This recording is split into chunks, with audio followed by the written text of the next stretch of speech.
Selamat siang, berkah dalam.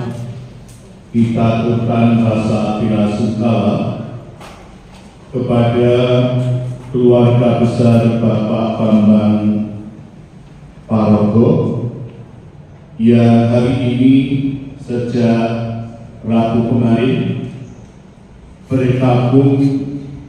sedang berkabung karena bapaknya Ibu Agustin Silvestera Lamiwati Santoso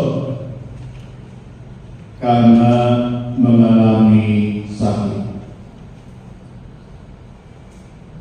Beberapa waktu yang lalu saya sempat mengunjungi almarhum di rumahnya Colomadu sekaligus menerimakan sakramen perminyakan orang sakit. Ketika menerima sakramen, rasa-rasa saya beliau masih nampak segar, masih bisa komunikasi biasa.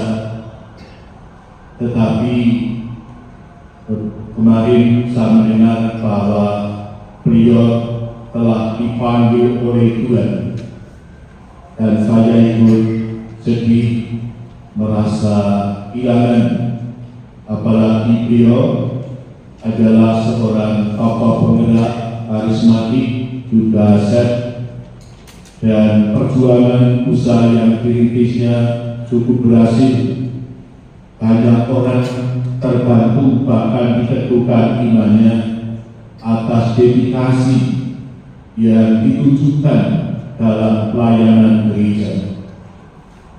Namun kini beliau sudah tiada, dan tentu hal ini menimbulkan kesedihan tersendiri, tidak hanya keluarga besar Bapak Bambang Parogo, tetapi juga kerabat, teman-teman dekatnya juga merasa kehilangan sosok figur seorang perempuan yang punya dedikasi baik dalam peran gereja. Kini beliau telah tiada. Merasa sedih karena harus berpisah dengan orang dekat, orang yang dicintai. Juga pernah dialami oleh Marta dan Maria, seperti kita dengar dalam bacaan Injil tadi. Konteks bacaan di Betania ada keluarga Marta, Maria, dan Lazarus. Ketiga anak ini sudah yatim piatu karena kedua orang tua mereka telah meninggal ketika mereka masih muda. Maka Lazarus ini seorang lelaki yang diharapkan bisa menggantikan orang tua mereka untuk menjaga adik-adiknya yang masih muda. Tapi entah kenapa justru Lazarus ini jatuh sakit, jiwanya tidak tertolong, ia meninggal. Banyak tetangga datang melayat, memberikan penghiburan dan doa. Demikian pula Yesus dan rombongannya setelah hari keempat. Yesus secara khusus datang memberikan penghiburan, peneguhan, dan doa-doa kepada Marta Maria yang masih larut dalam kesedihan.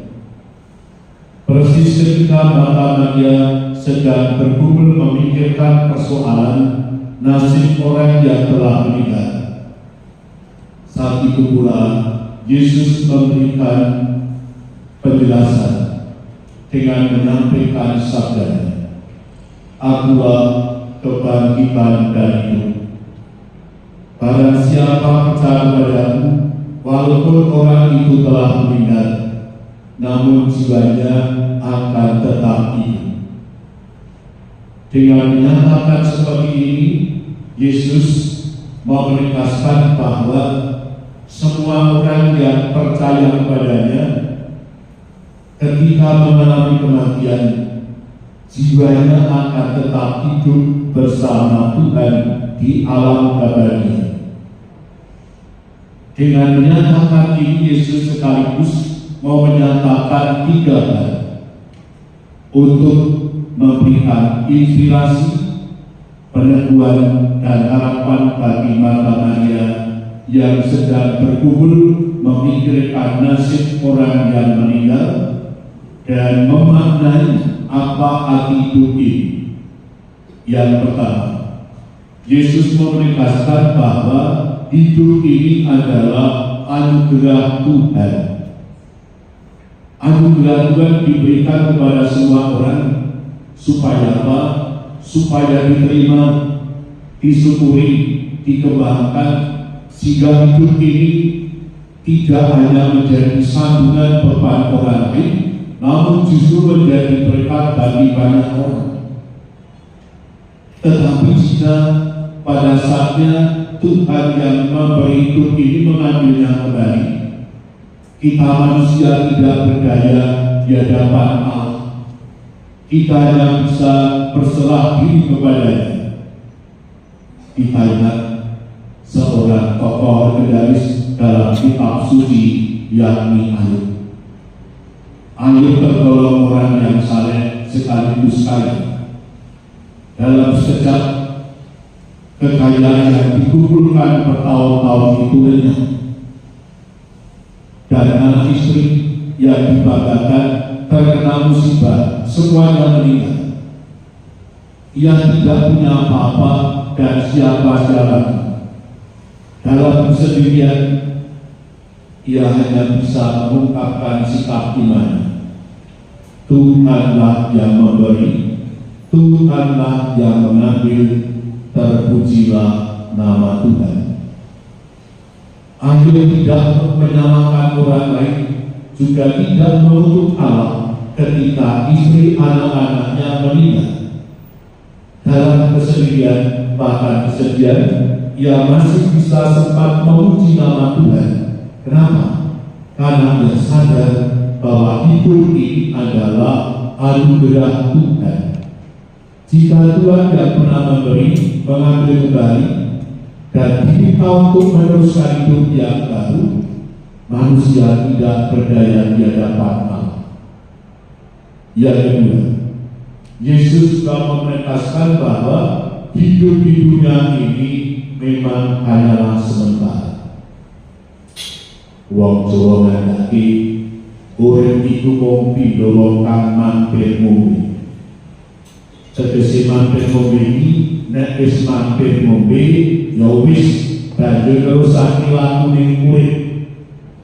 Hidup yang sementara ini entah 70 tahun, 80 tahun, 100 tahun, di mata Tuhan itu kategori sementara. Manusia memang diberi kesempatan hidup yang hanya sementara di dunia ini. Kenapa? Karena nanti semua yang pernah hidup di dunia ini semuanya pasti akan mati. Soal kapan kita tidak usah bertanya. Dan kematian itu terkadang tidak harus turut yang tua, yang muda pun bisa sewaktu-waktu dipanggil Tuhan. Maka waktu yang hanya sementara diberikan oleh Tuhan ini janganlah disia-siakan. Isilah dengan hal-hal yang baik, dengan turunan keyakinan iman agama kita masing-masing, supaya apa?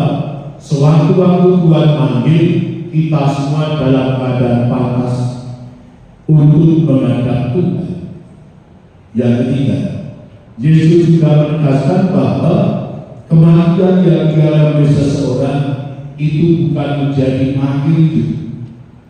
Bahkan bagi Yesus, kematian adalah menjadi awal hidup yang baru. Kenapa?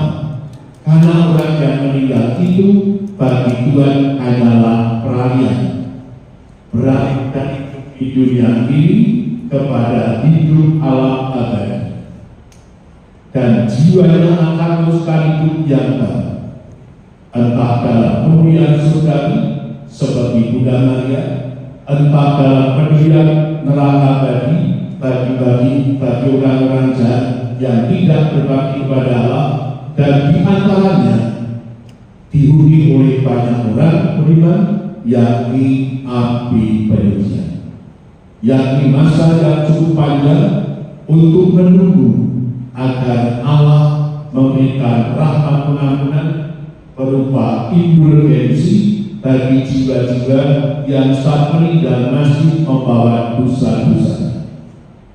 Bapak Ibu, saudara-saudari, para yang terkasih, kenapa Yesus menyampaikan sabda-sabda ini kepada Marta Maria yang sedang larut dalam kesedihan? Ada satu alasan, karena Yesus yakin terkadang ada orang beriman yang tidak sungguh-sungguh mempersiapkan itu baru setelah kematian, yang dipikir hanya yang nampak, yang diutamakan hanya cari kerja, cari uang, tapi tidak pernah memikirkan hidup rohani, hidup iman. Baru ketika mau menghadap kematian, orang diikuti dengan ketakutan yang luar biasa. Yesus juga prihatin, kenapa? Karena ada orang yang masih diberi kesempatan hidup di dunia, tetapi tidak peduli kepada saudara-saudarinya yang telah meninggal. Meninggal dibiarkan saja, tidak pernah didoakan. Padahal mereka rindu doa kepada yang masih hidup supaya segera diampuni jiwanya dan beralih kepada kemuliaan surga. Bapak Ibu, saudara terkasih, peristiwa hari ini, wafatnya Ibu Agustin Silvia Laniwati Santoso menjadi momen yang baik untuk merenungkan perjalanan kita, bahwa suatu saat kita juga akan mengenal kematian seperti almarhum. Suatu saat kita juga akan berada dalam peti jenazah seperti ini. Tidak usah khawatir, tidak usah takut. Kematian memang pasti ada, soal kapan kita tidak tahu. Yang lebih penting adalah mulai sekarang bangunlah hidup yang baik, yang benar, luhur dan suci, supaya sewaktu-waktu kita dipanggil oleh Tuhan dalam keadaan pantas. Juga marilah kita yang masih menampaki bercantum di dunia ini, mari kita bangun sikap bela rasa, solidaritas kepada keluarga yang sedang terkabung, kepada mereka yang telah meninggal, dengan setia mendoakannya supaya jiwa-jiwa mereka yang masih berada di api penyucian segera beralih kepada kemuliaan surgawi karena mendapatkan rahmat pengampunan dari Tuhan.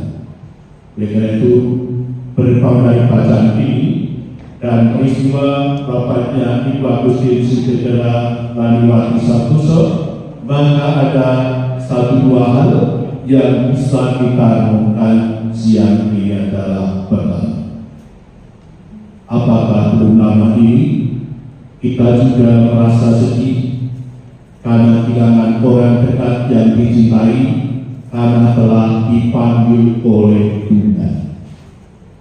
Yang kedua, kepada mereka yang telah meninggal seperti itu, apakah kita masih sering mengenangnya, menyebut namanya, mendoakannya, ataukah telah mulai melupakannya dan membiarkannya tanpa pernah mendoakan?